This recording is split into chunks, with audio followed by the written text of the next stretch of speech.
Hey guys, welcome back to Dio and Mike Podcast, Hello, where we hallelujah. are being rooted in truth. And led by the Spirit. Alright, saudara, hari ini temanya seru banget. Ya, Banget. mungkin jarang orang ngomongin, Betul. tapi ini ada di Alkitab, and we have to talk about it. Yes. Karena juga kita tinggal di Indonesia yang dimana nuansa animisme, Betul. mistik tuh masih kencang banget. Betul. Alright. Hari ini tema kita adalah jangan neko-neko dengan Nekromansi. nekromansi. Ya, apa sih nekromansi? Ya. Manggil arwah orang mati. Konsultasi dengan yang Dengan yang sudah mati. untuk minta petunjuk. Iya. Di beberapa budaya, beberapa kepercayaan Betul. ada seperti itu. Ada. Tapi di orang Kristen dari depan we'll just gonna bluntly say kita nggak boleh consult with the dead. Yes. Ya. Tapi kita mau kasih foundation dulu nih. Kenapa sih orang itu mau consult with the dead? Ya orang biasanya minta petunjuk. Iya. Orang nanya nomor togel buat judi. Orang bahkan minta wangsit, kadang-kadang sampai ke kuburan That's right. untuk minta nomor judi. Betul. Gitu loh, untuk minta petunjuk, bahkan nanya ke arwah-arwah nenek moyang, Iya. untuk minta nasihat, minta apapun, saudara. Tapi kita sebagai orang percaya, kita tidak melakukan hal itu. Betul. Nah, saudara, di podcast hari ini kita memberikan landasan secara Iya. biblika. Iya. Kenapa? Karena kita adalah orang-orang yang juga bergerak di dalam dimensi roh. Iya. Karena kita adalah manusia roh pada dasarnya. Dan Alkitab juga menyatakan komunikasi antara surga dengan bumi. Iya. Bahkan ada instance di mana bahkan ingat Lazarus dengan orang yang kaya. Orang kaya itu berseru dari neraka. Tapi intinya tidak pernah dari pihak manusia yang mengkonsultasi atau manusia yang membuat approach. Tapi selalu itu dari sisi kedaulatan Tuhan. Di mana Tuhan mengutus malaikatnya, Iya, Tuhan mengutus utusannya, Iya. Tuhan menyampaikan pesan-pesan kepada manusia yang tidak datang dari dimensi Iya. natural gitu. Iya. And we want to talk about the difference. Nah, saudara, kita mau mulai dulu. Kita ingin bicara bagaimana sih orang Israel Yes. di perjanjian lama itu consult dengan Allah Yes. Yahweh. Yes. Gitu, karena kan mereka juga manusia. Ya. Mereka mau consult dengan Allah Yahweh. Pada intinya adalah manusia itu pengen nanya, pengen tahu berhubungan sama yang supernatural, saudara. Yes. Nah, saya buka dari Keluaran 28 ayat yang ke-30. Oke. Saudara, ya. Keluaran 28 ayat 30. Engkau harus menaruh Urim dan Tumim dalam tutup dada untuk pengambilan keputusan.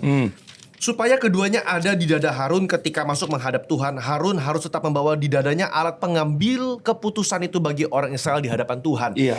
Jadi ternyata untuk mengambil keputusan pada zaman itu ada satu platform atau satu channel namanya Urim dan Tumim. Iya. Yang dipercaya adalah dua batu precious stone. Yes. Yang ketika mereka bertanya kepada Tuhan, salah satu batu Urim atau Tumim akan menyala katanya. Yes. Kayak reflected by the light, I don't know. Tapi itu akan menjadi sort of kayak yes or no dari Tuhan. Betul. Gitu. Dan itu ditunjukkan ketika Saul inquire juga. Saul bertanya kepada Tuhan dan dia meminta Urim Tumim. Itu tercatat dalam 1 Samuel 14 ayat 41. Saya bacakan. 1 Samuel 14 ayat 41. Saul berkata, "Ya Tuhan Allah Israel, mengapa engkau tidak menjawab hambamu pada hari ini? Jika kesalahan ini ada padaku atau pada anakku Yonatan, ya Tuhan Allah Israel, tunjukkanlah Urim. Tapi jika kesalahan ini ada pada umatmu Israel, tunjukkanlah Tumim." Lalu didapatilah Yonatan dan Saul, tetapi rakyat luput. Dan ayat 42, Saul kembali lagi, "Buanglah undi antara aku dan anakku Yonatan," lalu didapatilah Yonatan. Nah, saudara, ini penting untuk dimengerti kenapa pada zaman bangsa Israel Tuhan mengizinkan ada bisa dibilang termasuk Umim dan Tumim. Iya. Adalah bagian dari cara Tuhan berkomunikasi dengan Iya. umatnya. Iya. Karena waktu itu tidak semua orang memiliki Roh Kudus. Betul. Dan rakyat membutuhkan tanda nyata fisik yang tetap mengkomunikasikan isi hati Tuhan yang menyangkut seluruh bangsa. Iya. Dan di bangsa Israel waktu itu di perjanjian lama, bahwa perantara antara Tuhan dengan umatnya adalah imam-imam Iya. dan nabi-nabinya. Iya, Bahkan iya. raja-raja pun selalu berjalan bersama-sama, raja yang hidup benar. Mereka berjalan bersama-sama dengan para nabi dan para imam. Jadi saudara harus lihat, tapi sedangkan kita yang saat ini sudah ada di bawah kasih karunia Tuhan oleh karena pengorbanan Iya. salib Kristus, Roh Kudus Kudus ada di dalam saudara dan saya. Amen. Dan saudara dan saya punya akses secara langsung kepada sumber yang benar, yaitu adalah Tuhan sendiri. Nah, Pastor Dio mungkin bisa juga diceritakan sejenak, karena waktu itu Saul juga sempat dealing explicitly dengan necromancy. That's right. Karena Nabi Samuel sudah mati, dan Nabi Samuel yang adalah bisa dibilang juru bicara Tuhan, his words is accurate, is directive for the nation. Bahkan Alkitab berkata Tuhan tidak membiarkan satupun perkataan Samuel untuk gugur. Akhirnya Saul mengundang atau conjure supaya arwahnya Samuel bisa muncul lagi. Dan itu ternyata sekali lagi dilakukan bukan dari sisi Tuhan loh. Itu dilakukan karena kemauan manusia Saul, dan itu salah. Apa yang Pastor Michael ngomong itu ada dalam 1 Samuel pasal 28 guys. Ya.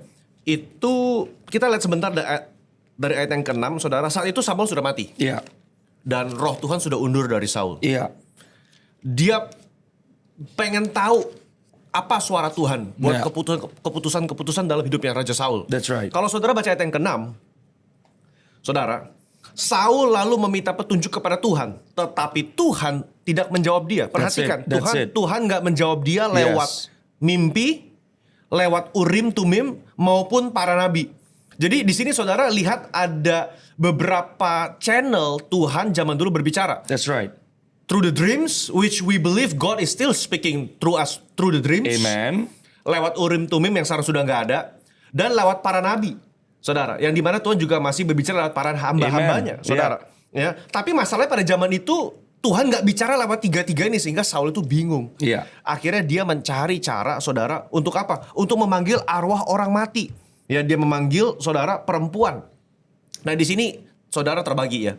Itu yang muncul benar-benar Samuel atau setan yang menyerupai Samuel. Karena jangan salah, malaikat jahat juga bisa mengambil rupa dari malaikat terang. Dia bisa bikin mujizat, bisa bikin tanda, saudara. Ya, perhatikan yang istilahnya menyadari itu Samuel atau bukan dalam ayat yang saudara, ya. Nih, ayat 11. Perempuan itu bertanya, siapakah yang harus kudatangkan untukmu? Jawabnya, datangkanlah Samuel kepadaku. Ayat 12, melihat Samuel, perempuan itu menjerit dengan suara nyaring. Mengapa engkau menipu aku? Engkau sendirilah Saul. Lalu Saul bertanya, bagaimana rupanya? Ayat 14, ada seorang tua yang muncul berselubungkan jubah. Maka Saul tahu bahwa itulah Samuel. Well, for me that's not convincing enough. Hanya karena dia figurnya tua dan pakai jubah, langsung Samuel. Memang but the interesting part, apa yang dikatakan oleh Samuel. Dan Samuel bisa dibilang menghardik Saul. Dan ada consistency bahwa perkataan dari yang muncul itu membawa tetap the same vindications yang dibawa oleh Samuel waktu Samuel hidup. Betul. Jadi di sini makanya jujur penafsiran terbagi dua. Satu golongan berkata ini roh jahat. Gitu, yang menipu manusia. Tapi satu sisi berkata bisa saja Allah mengizinkan for the purpose of give an example, no longer Samuel but maybe an angel that looks like Samuel, karena dia malaikat berjubah tua, saudara, one of the saints atau malaikat, karena dia ngomong hal yang sama gitu. Maka dalam ayat yang ke 16 Samuel berkata, mengapa engkau bertanya kepadaku? Bukankah Tuhan telah berpaling darimu dan menjadi musuhmu? Tuhan melakukan kepadamu seperti yang telah difirmankannya dengan perantaraanku. Tuhan telah mengoyakkan kerajaan dari tanganmu dan memberikannya kepada orang lain, kepada Daud. Ya kan? Sampai ayat 18, 19, dan 20 akhirnya Saul terbujur jatuh ke tanah karena ketakutan akan perkataan Samuel. Dia tidak ada lagi kekuatan sehingga dia dia nggak makan sehari semalaman. Makanya ada satu penafsiran juga, it could be the prophet Samuel, karena juga nanti kita akan bukakan ayatnya di Matius 27, di mana setelah kebangkitan Kristus banyak orang-orang kudus yang sudah mati mereka bangkit. Tapi yang interesting adalah perkataan Samuel kepada Saul adalah tepat melanjutkan apa yang dia sudah pernah katakan kepada Saul, dan tetap menyatakan yang menjadi keputusan Tuhan terhadap Saul dan kerajaannya. Nah, berarti sekarang bukan karena ini ada di Alkitab Perjanjian Lama di mana Saul menggunakan medium wanita penyihir saat itu untuk conjure nabi. Maka sekarang saudara bisa ke nabi, orang pinter, dukun untuk memanggil arwah nabi-nabi Perjanjian Lama. Why? Yang jelas adalah seperti yang terjadi di kitab 1 Samuel pasal yang ke-28 bahwa perbuatan Saul itu sia-sia. Yeah. Perbuatan Saul tidak membuahkan apa-apa gitu. Jadi saudara dan saya harus mengerti bahwa harapan setiap orang percaya hanyalah Tuhan. Yeah. Harapan orang percaya Yeah. adalah Yesus Kristus. Yeah. Oleh karena Roh Kudusnya yang memimpin kita kepada seluruh kebenaran. Kalau sampai kita membutuhkan medium, entah itu arwah, bahkan orang-orang yang gak mengenal Tuhan juga mereka main Ouija board, mereka main tarot card, bahaya. they dabble with the realm of the spirit. Ingat saudara, yang kita mau bicarakan adalah sumber. Kita adalah orang-orang rohani, orang-orang yang spiritual. Tapi hanya yang dari Tuhan akan memimpin kita kepada Tuhan. Yang dari Tuhan akan selalu mengikuti, menuruti yang menjadi prinsip-prinsip kebenaran firman. Itu penting sekali tuh. Jangan sampai saudara dan saya terjebak dengan spiritualitas-spiritualitas yang mungkin menjawab keperluan kita, memberikan kepada kita jawaban yang kita mau, tapi pada hakikatnya tidak memimpin kita kepada Kristus. Karena buat orang percaya, ya harta yang termahal bukan jawaban doa kita. Betul. Harta yang termahal bukan terobosan kita, tapi adalah mengenal Yesus Kristus yang mengasihi kita. Dia yang menjadi pusat segala-galanya. Amen. Amen. Nah, saudara, ternyata praktik nekromansi itu saudara waktu itu sudah umum sekali pada zaman itu. Iya. Ya, saya mau kasih lihat beberapa contoh-contoh apa yang bangsa-bangsa lain tuh lakukan ketika mereka juga consult dengan ilah-ilah mereka, saudara. That's right. Ya, dalam kitab Ulangan pasal 18, salah satu Ulangan pasal 18, dosa yang Tuhan larang untuk orang Israel lakukan ayat 10 sampai 12 adalah spesifik larangan bertenung. Yes. Janganlah didapati seorang pun di antaramu yang mempersembahkan anaknya laki-laki atau perempuan sebagai kurban dalam api. Atau seorang yang menjadi penenung, peramal, ahli nujum, penyihir, pemantra. Seorang yang bertanya, nah ini Saul nih. Seorang yang bertanya kepada arwah dan roh peramal. Atau yang meminta petunjuk kepada orang mati. Sebab setiap orang yang melakukan hal itu adalah menjijikan bagi Tuhan. Dan oleh karena segala hal yang menjijikan itulah Tuhan Allahmu menghalau mereka dari hadapan. You know, Pastor, ini keren sekali. Kenapa? Saudara harus lihat. Ayat yang 10 yang tadi dibacakan itu dibuka dengan persembahan darah. Sesuatu yang dari musuh akan selalu meminta imbal balik. Sedangkan Tuhan kita dibawa untuk datang kepadanya. Dan waktu Tuhan menyatakan kasihnya, dia gak minta apa-apa dari kita loh. Semua karena kasih karunia, karena belas kasihan dan karena kasihnya.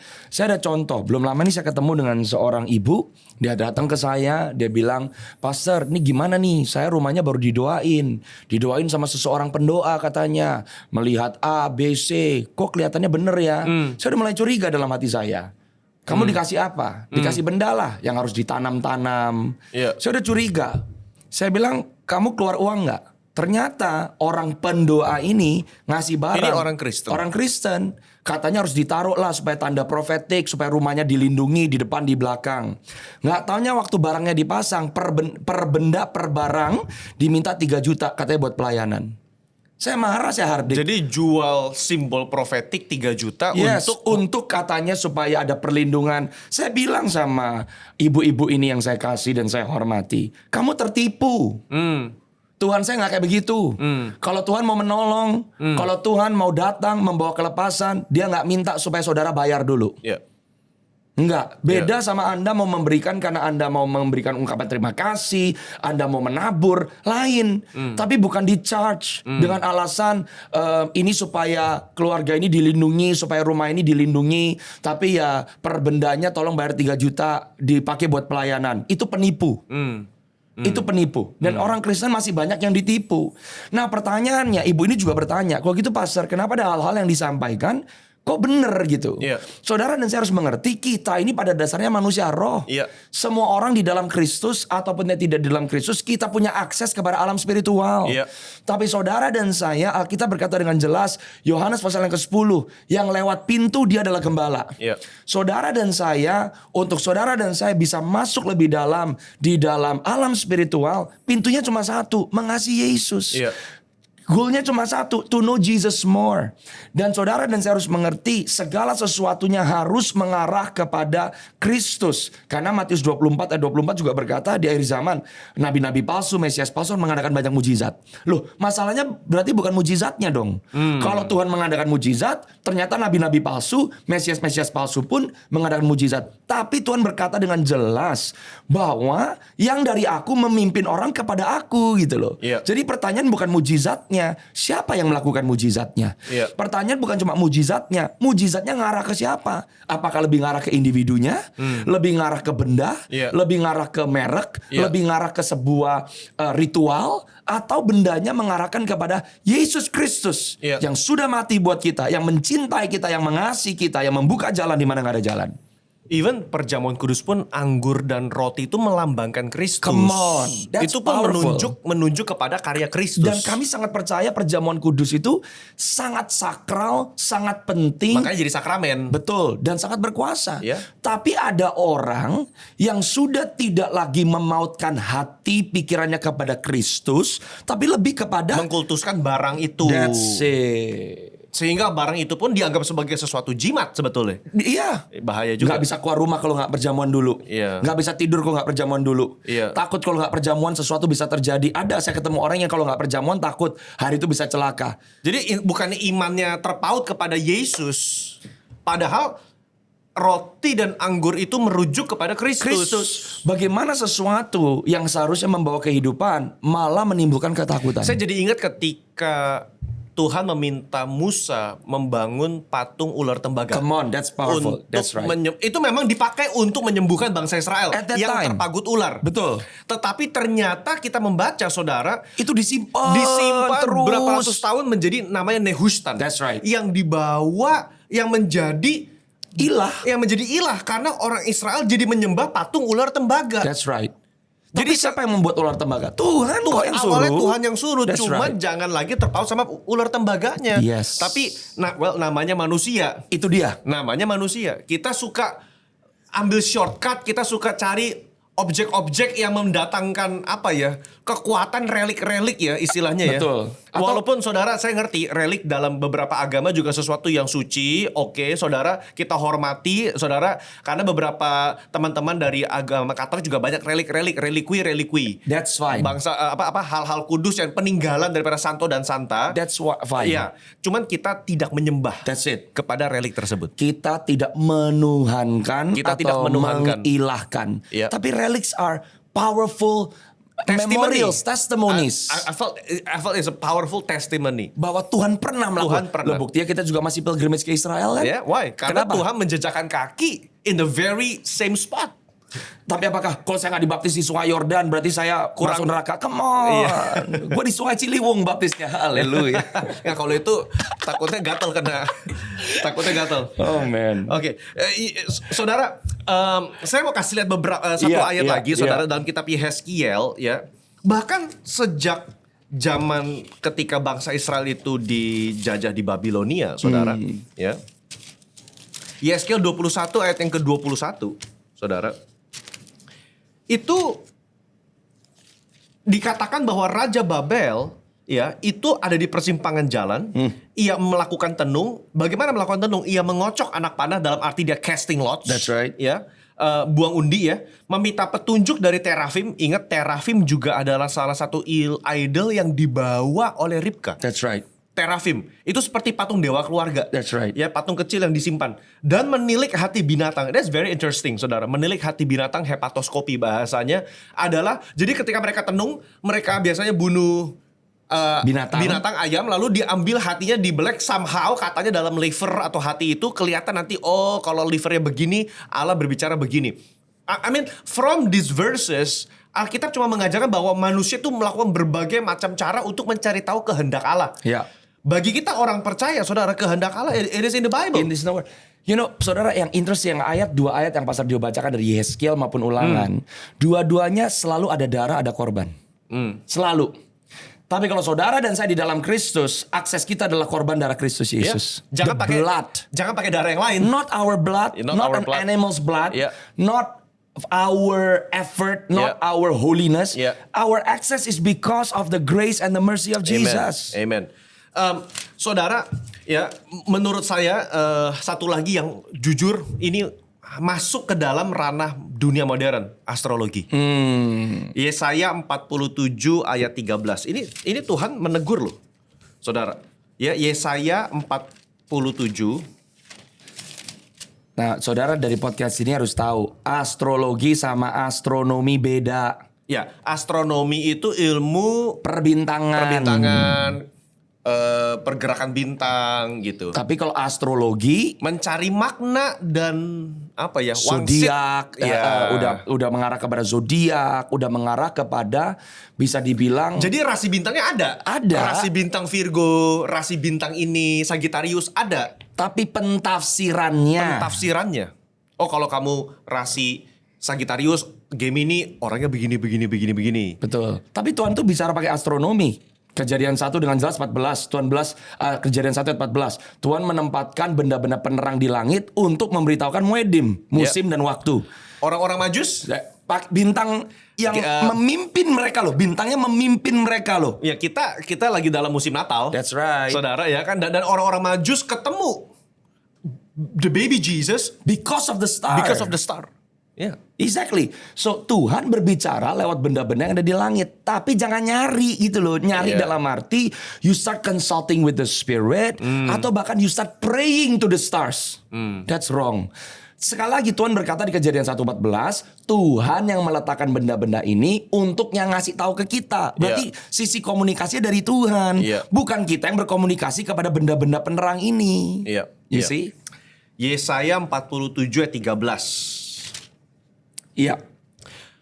Tuhan komplain sama orang-orang ini di Babel. Tetaplah dengan segala mantramu dan sihirmu yang banyak itu, yang telah kau kerahkan sejak masa mudamu. Mungkin engkau berhasil. Mungkin kau akan dapat membuat orang takut. Engkau telah lelah karena banyaknya nasihat. Biarlah tampil dan menyelamatkan engkau orang-orang ini yang meneliti segala penjuru langit, yang menilik bintang-bintang, dan pada setiap bulan baru memberitahukan apa yang akan terjadi atasmu. That's astrologers. That's who make astrologers. predictions month by month. Tuhan bilang apa? Ya kamu lelah, kamu capek, kamu biarin aja. Bergantung pada orang yang menyelamatkan kamu lewat orang yang meneliti segala bintang-bintang. Hati-hati dengan anak-anak muda sekarang yang masih percaya horoskop, astrologi, Cosmopolitan Magazine. Iya, kita baca, wih, bener banget nih.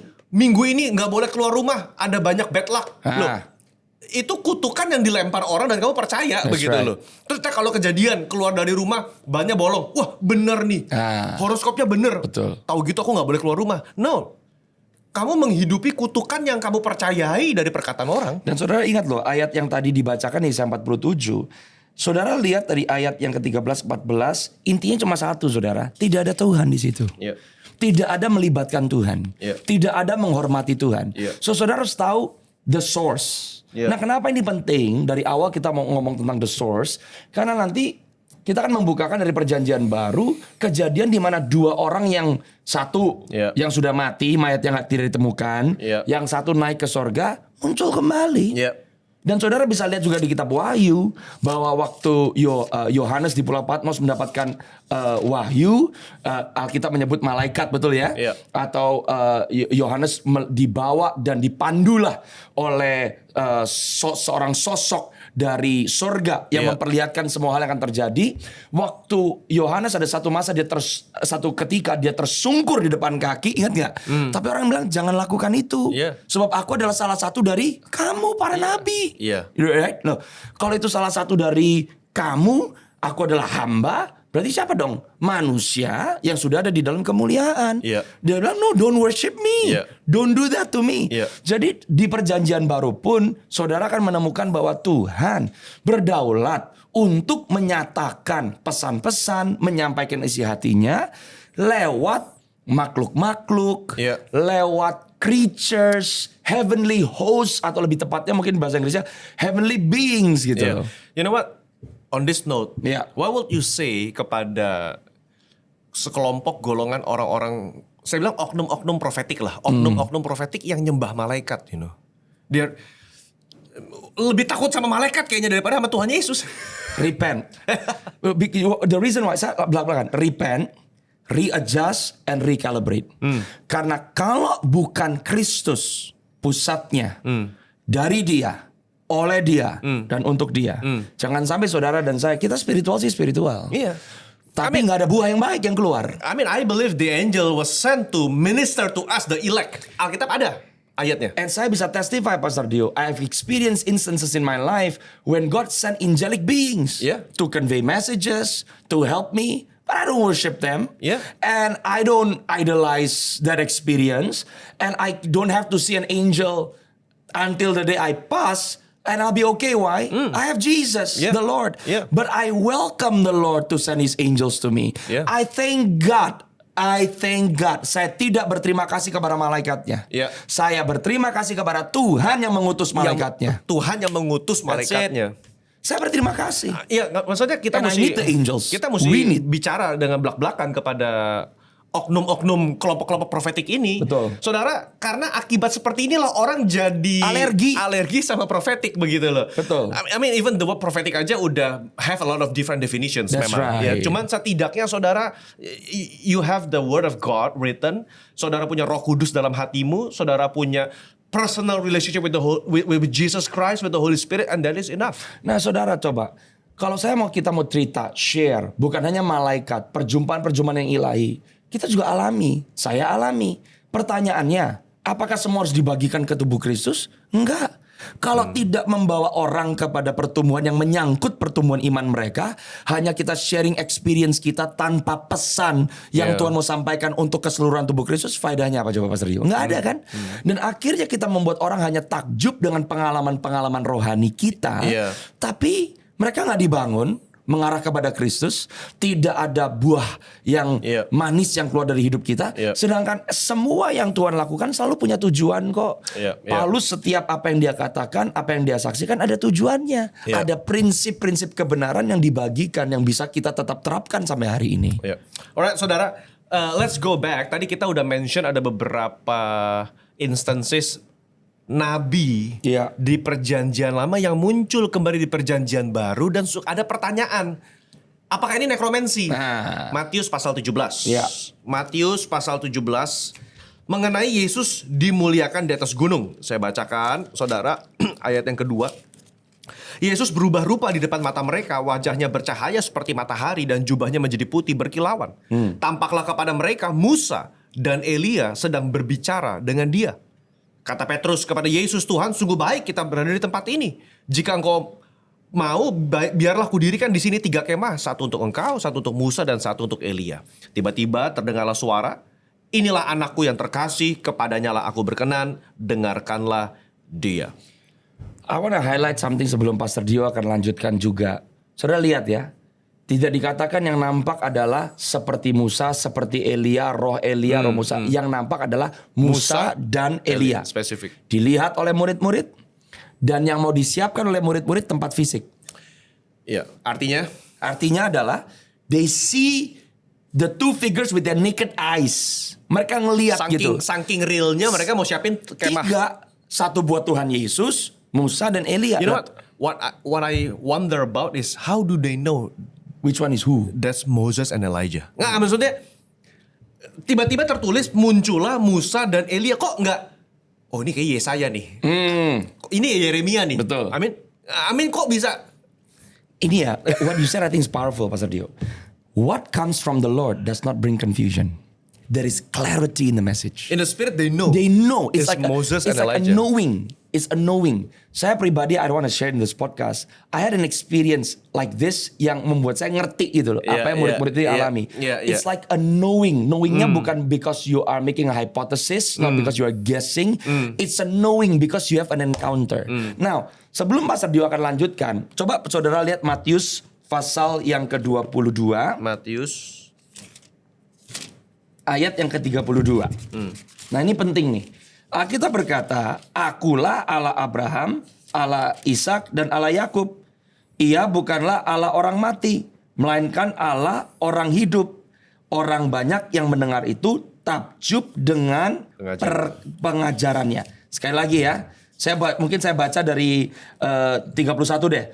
Tentang kebangkitan orang-orang mati, tidakkah kamu baca apa yang difirmankan Allah kepada kamu ketika ia bersabda, akulah Allah Abraham, Allah Ishak dan Allah Yakub. Ia bukanlah Allah orang mati, melainkan Allah orang hidup. Orang banyak yang mendengar itu takjub dengan pengajarannya. Kenapa setelah Tuhan menyebut 3 nama orang yang pernah hidup dan mati, He made a statement, I am the God of the living and not the dead. Saudara dan saya, menurut saya yang kita harus syukuri, yang kita harus mengerti adalah di dalam Kristus Yesus, setiap kita meskipun kita meninggalkan dunia ini, mati secara fisik, tapi kita hidup di dalam roh. Karena kehidupan hanya di dalam Kristus. Jadi I think kita harus go further. Seringkali apa sih yang membuat orang-orang mencari, apalagi yang tadi dibacakan ilah-ilah. Kita mencari orang-orang yang gak kenal Tuhan loh.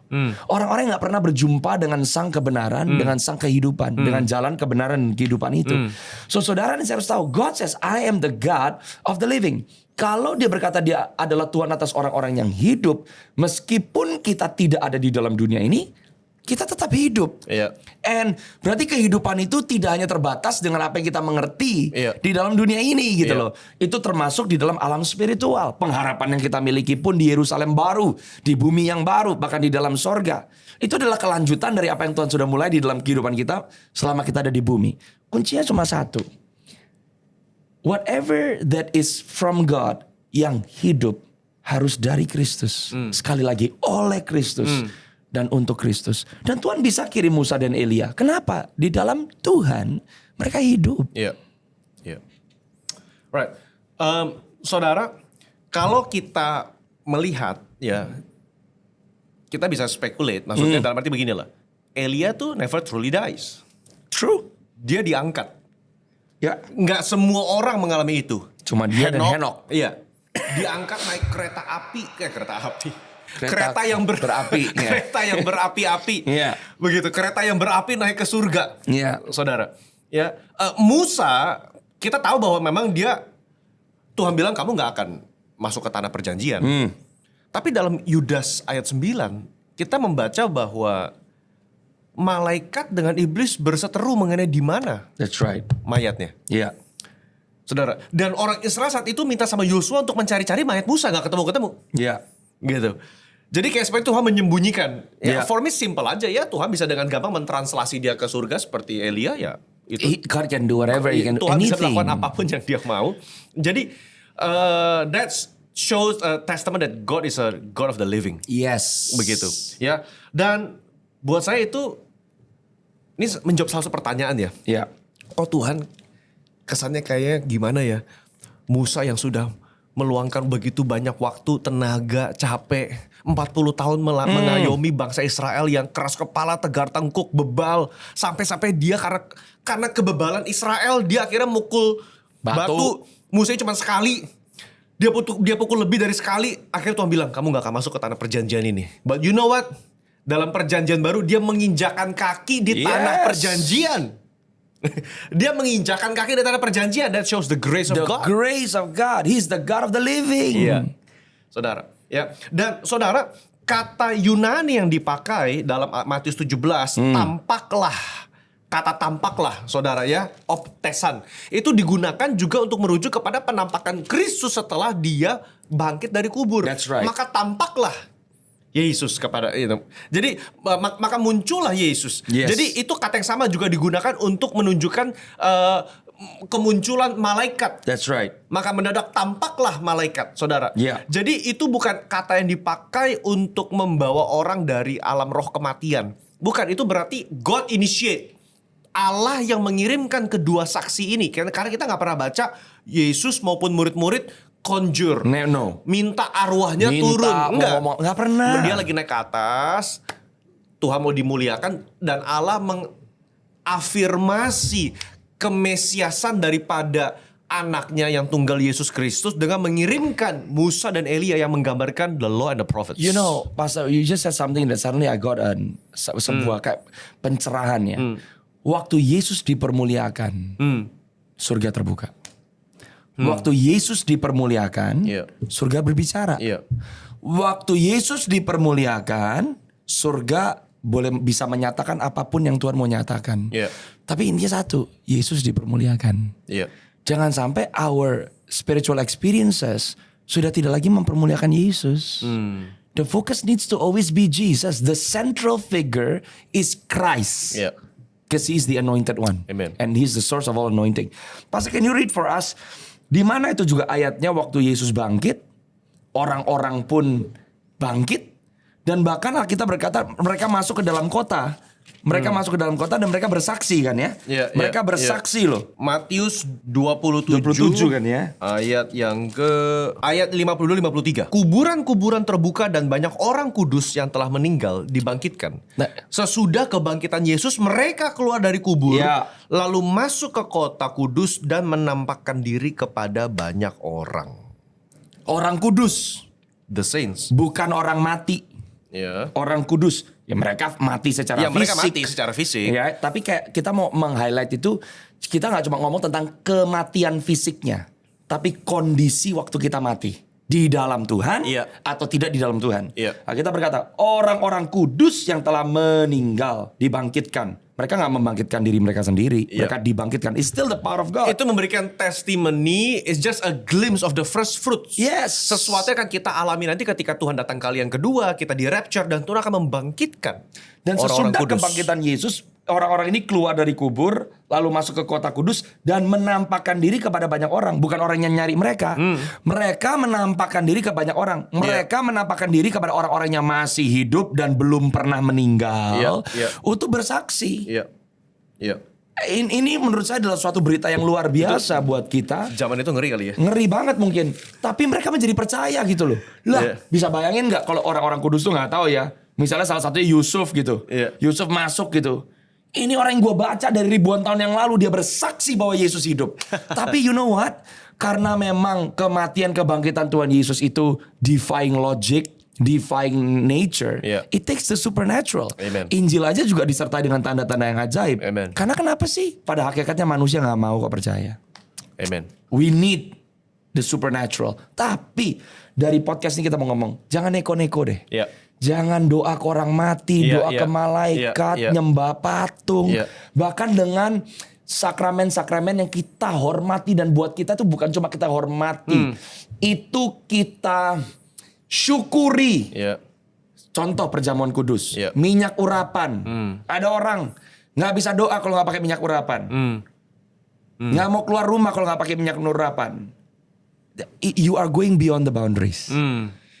Focus on Jesus, bukan minyaknya. Ada orang yang mau diguyur minyak urapan, direndam minyak urapan.